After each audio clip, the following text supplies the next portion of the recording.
Halo warga sipil sekalian, selamat datang di channel Ferry Irwandi. Halo warga sipil sekalian, selamat datang. Perkenalkan, nama gue Ferry Irwandi dan gue pengen cerita.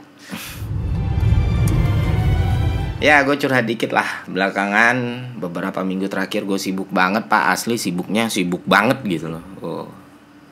Banyak banget yang harus gue kerjain, banyak banget yang harus gue lakukan, banyak banget yang harus gue selesaikan. Urusan kantor gue, urusan perkontenan gue, urusan pribadi gue. Dan ya gue berusaha untuk memenuhi tanggung jawab gue lah. Nah, saking banyaknya nih, awalnya gue pikir minggu ini gue gak akan bikin video. Tapi ternyata gue salah, ternyata gue ngomong di depan kamera sekarang. Dan mungkin aja kalian nonton video ini di minggu ini gitu. Kenapa gue berubah? Karena tadi gue boker, Pak. Gue berak di WC. Ya di WC lah, masa di ruang tengah. Kebetulan tadi gue BAB cukup lama cuy. Ada kali sejam.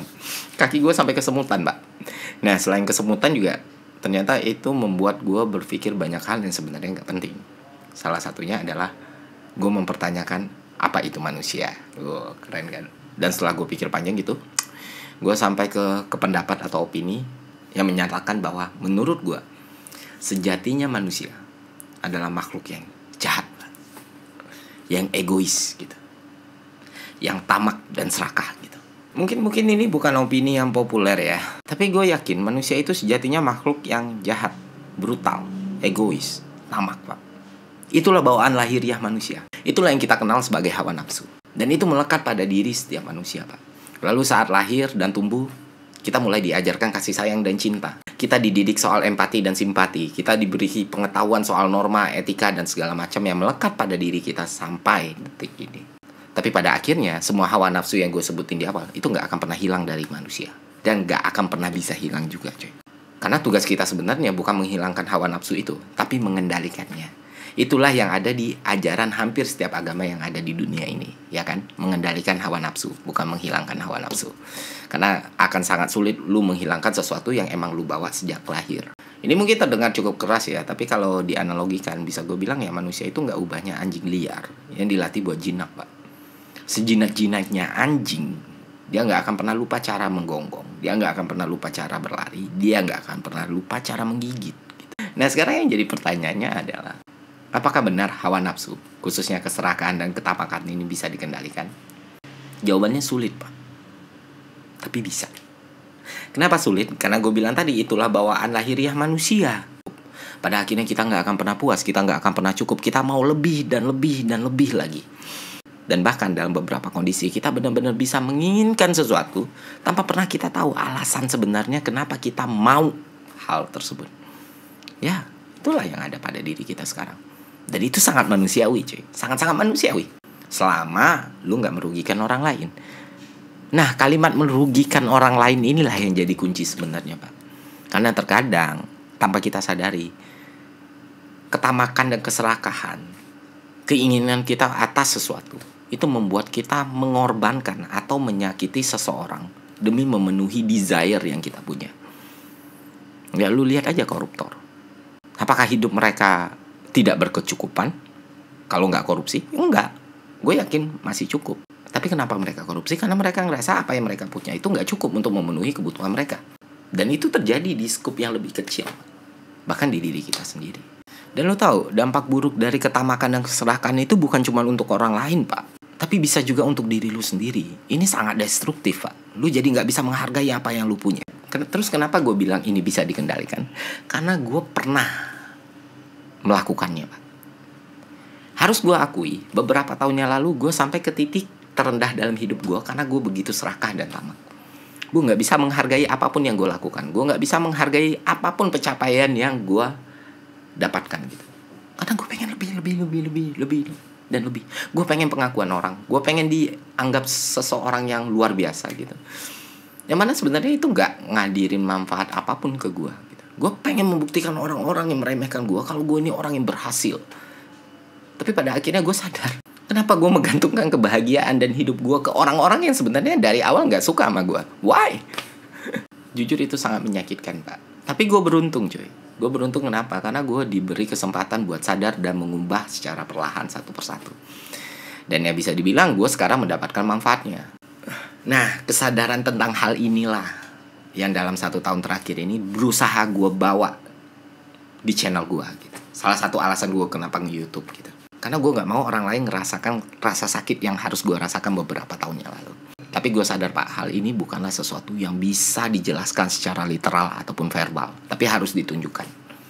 Lalu gue berusaha tunjukkan melalui konten-konten gue, atau yang gue lakukan di sosial media gitu.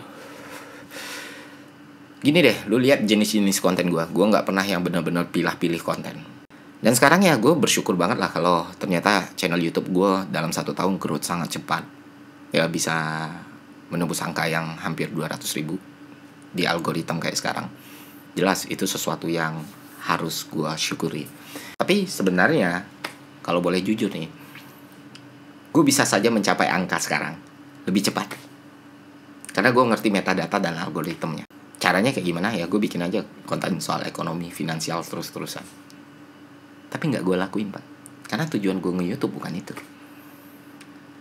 Gue pernah bilang jumlah subscriber, jumlah viewer itu penting buat gue, tapi masih banyak yang lebih penting. Nah itu, makanya gue tetap dengan formula sekarang. Ya kadang gue bahas videografi, kadang gue bahas sinematografi, kadang gue bahas sejarah, kadang tentang kehidupan pribadi gue sendiri, kadang hal-hal yang gak penting ya tetap gue share ke teman-teman semua. Gue sering banget mendapatkan ya komplimen ya dari penonton gue yang bilang, wah lu kok nge-share hal-hal kayak gini di YouTube sih bang, ini kan ilmu daging banget gitu. Shit, gue benci banget kalimat daging banget itu. Atau wah ini materinya level seminar, webinar nih, kenapa harus dibagikan secara gratis sih? Oh, banyak juga yang ngomong kayak gitu. Lu tau gak ketika gue dapat komen kayak gitu, gue ngerasa why not, kenapa enggak? Toh gue gak rugi bagikan apapun di sosial media gue. Gue nggak rugi misalnya memberitahu informasi atau pengetahuan soal KPR. Gue juga ngerasa nggak rugi untuk ngejelasin style editing gue. Gue juga nggak ngerasa rugi untuk nunjukin tipografi yang gue pakai, font yang gue pakai. Gue juga ngerasa nggak rugi gitu untuk menjelaskan sesuatu yang mungkin nggak bisa kalian dapetin di sosial media yang gratis gitu. Pada akhirnya berbagi itu nggak akan pernah bikin lu kurang gitu. Percayalah sama gue. Dan itu yang berusaha gue tanam sampai sekarang. Dan sebenarnya ya gue juga nggak baik-baik banget. Gue bikin konten, ya mungkin kalian nggak bayar apapun, tapi gue dibayar dengan AdSense kan. Fair enough. Gue dapat duit dari perusahaan yang punya duit, dan gue bisa membagikan sesuatu yang mungkin bermanfaat untuk orang yang mungkin nggak punya duit. Jadi apa salahnya? Terus urusan brand juga. Mungkin kalian udah sering nonton konten yang bersponsor di channel ini. Dan ngeri ya Pak, sponsor-sponsornya itu rata-rata brand-brand gede gitu. Padahal channel ini ya jumlah subscribernya cuma seupil. Mungkin kalian bertanya kenapa brand-brand itu percaya sama channel sekecil ini. Karena gue punya kelebihan Pak. Kelebihan yang mungkin gak dipunyai YouTuber yang lain. Kelebihan yang sangat-sangat besar Pak. Apa itu kelebihannya? Apakah karena bakat gue? Apakah karena sinematografi gue? Apakah karena intelektualitas yang gue miliki? Apakah karena komunikasi yang gue punya? No. Kelebihan terbesar yang gue punya di channel ini adalah kalian Pak. Kualitas penonton gue. Mostly penonton gue datang dari umur 18-34 tahun. Kebanyakan yang generasi Y yang udah kerja atau mahasiswa gitu. Itu penonton dasar gue nih. Dan semakin YouTube gue berkembang, ternyata itu makin meluas ke anak-anak muda, ke anak-anak SMA, anak-anak kuliah dan segala macam. Dan secara gender juga berimbang Pak. Dan sebenarnya gampang buat menganalisa ini kan. Lu lihat aja komentar-komentar yang muncul di YouTube gue. Lu nggak akan sulit nemuin orang yang udah lulus S3, para doktor, para ekspertis, peneliti, akademisi, orang-orang yang kerja kantoran, PNS, dan orang-orang yang bisa gue bilang punya daya beli yang bagus gitu. Itulah kenapa brand-brand tap in ke gue. Terus apa bentuk responsibel gue? Pertama, kualitas kontennya Pak. Itu bentuk tanggung jawab gue. Ibarat kata ketika ada brand yang tap in ke sini, gue selalu ngejelasin ke mereka ada 3 aspek yang harus gue perhatikan. Pertama, kalian ketika bikin video sama gue, kalian harus merasakan benefitnya atau profitnya. Itu aspek yang paling penting. Kedua, gue harus merasakan benefitnya. Ketiga, penonton gue, bahkan yang gak punya kemampuan untuk membeli, itu juga dapat manfaat yang lain dari konten yang mau kita buat. 3 syarat utama itu yang selalu gue propose. Makanya setiap video brand itu gue nggak pernah ngomongin brandnya secara langsung atau secara literal gitu. Selalu ada informasi lain atau isu lain yang gue bawa dalam konten tersebut. Jadi ya win-win solution menurut gue dengan sistem dan mekanisme kayak gitu. Terus juga kalian yang penonton lama gue pasti paham lah, gue sering banget bagiin footage gratis ke YouTube ya kan.